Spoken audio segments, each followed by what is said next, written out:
Ayong adlaw natong tanan mga kaalam sa for today's video tuluan ta mo og general knowledge. Kung moingon gani mo general knowledge mga kaalam, meaning ana halos tanang tao nakahibaw. Ug wala man gani ka nakahibaw ani mga kaalam, pues tanawan ni nga video aron makahibaw ka. So akong itudlo ninyo karon mga kaalam general knowledge about sa faucet.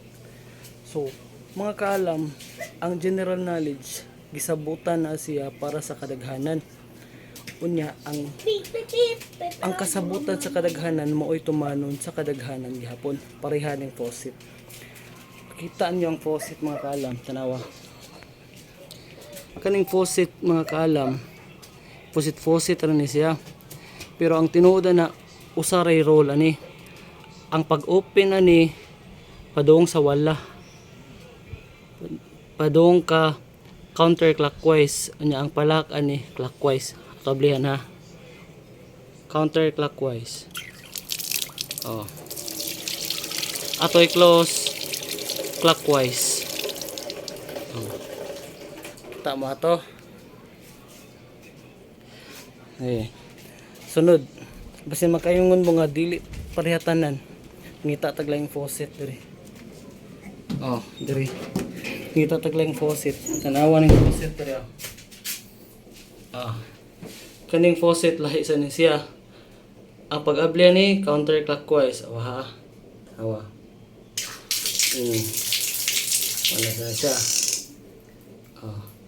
Abli nya sira. Mao na siya magkaalam. Nya ang dili lang kini siya sa faucet. Apil tanan mga screw ana mga kaalam kay general knowledge man na siya. Tanang screw ana puro na pawala ang abli, patuo, pa-clockwise ang pahuot. Pareha ni kaningan na ni siya mga screw. Ang paluag ani mga kaalam padung diri ana na siya padung sa counterclockwise. Ang pahuot ana pa-clockwise padung dito. Okay, ang paluag padung dito, ang pahuot padung clockwise. Mama na siya mangitata kani mga kaalam mo. Tama ni screw man ni siya. Ang paluag ana niya padung wala, so ana na siya. Di ba? Luag na kay siya. Ang pahuot ani patuo. Huot na siya. So moro to mga kaalam. Follow.